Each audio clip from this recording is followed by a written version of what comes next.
Welcome to Living in Beauty. It's Saturday, February 27th, 2016. It's in the high 70s, low 80s, and we're looking forward to a great weekend doing a little inflatable kayak shopping. If you have any suggestions or ideas about good inflatables, we'd sure appreciate it if you let us know. Just before Thanksgiving last year, we sold our big heavy Pamlicos. And man, was that a mistake, because we sure could have used it for a breakout. Which introduces, in such a way, our first campground review. The Silver Strand State Beach RV Penitentiary. You can check out anytime you like, but you can never leave. Due to esoteric nuance of the California Coastal Commission's definition of day use, the state of California Parks and Recreation Service is compelled to lock you, your kids, your folks, your car, your dog, your rig, inside this breathtaking coastal preserve for 12 hours every day, all week long. This is no exaggeration. Reserve America clearly states it on their website. Check it out. Welcome to Silver Strand State Beach, a trailer and RV-only campground with 120 asphalt spaces, a mere 5 miles from our house.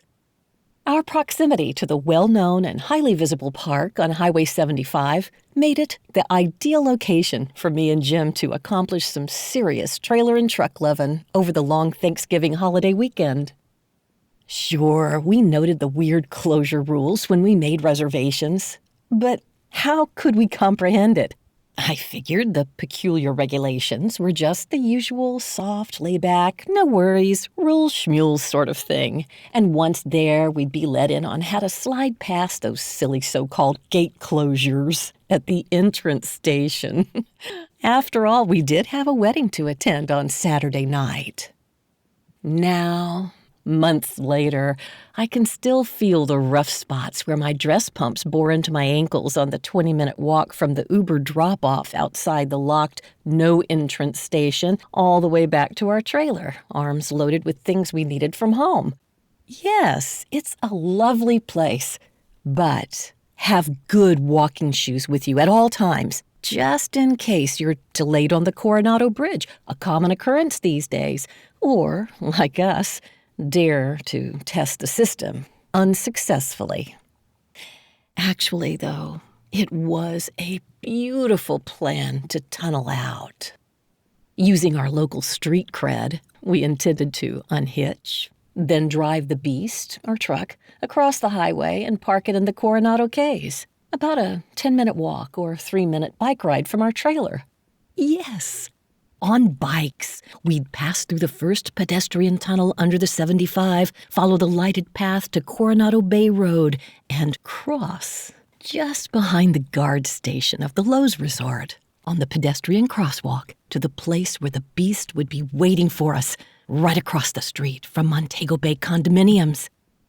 Okay, it's the usual way we avoid paying the $8 day use fee for the state beach. See? By tunneling out after gate closure time, we'd have 24-hour access to come and go as we please, to eat out, enjoy the abundant nightlife in Coronado and Imperial Beach, go home, grab something from the garage that we need for the trailer. But for the first time ever, we noticed the no parking from 2 a.m. to 4 a.m. signs. Now, there's no reason for this regulation other than to keep overnight guests at Lowe's Resort, Silver Strand campers, and maybe low-profile van campers from parking there overnight. Curses. Foiled again.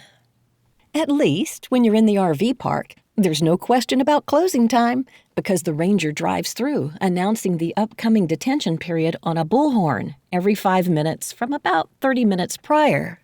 But don't hunker down and stay up late watching Orange is the New Black because bright and early, the Coronado Fire Department arrives for bed check, driving their fire truck up and down the aisles, scolding sloppy campers who fail to keep their stuff inside the painted lines.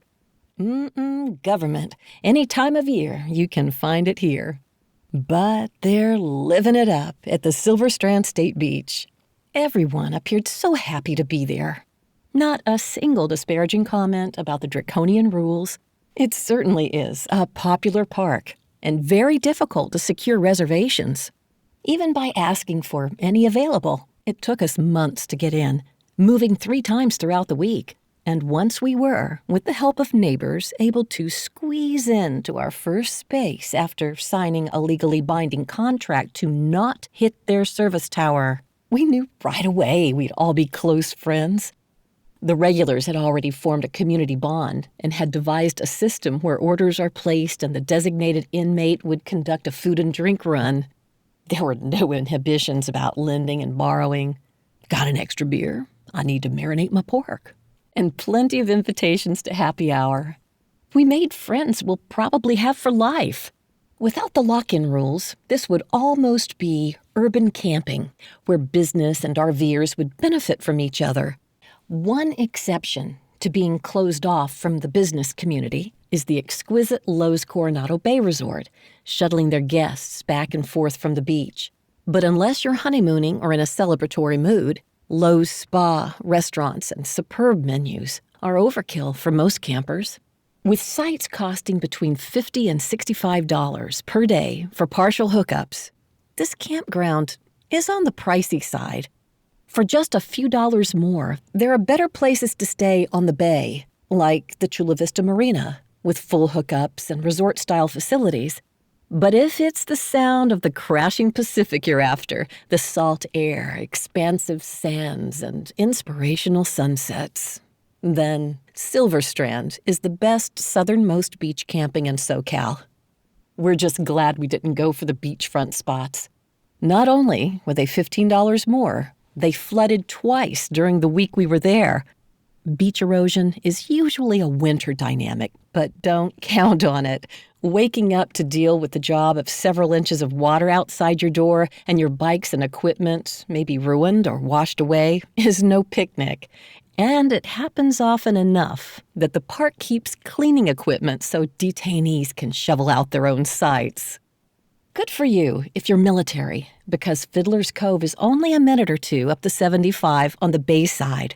It's neat, clean, and recently upgraded. I've stayed at Fiddler's with my parents, and the tranquility and security of the grounds is quite the contrast to Silver Strand. Also more accessible and safe for the elderly and handicapped.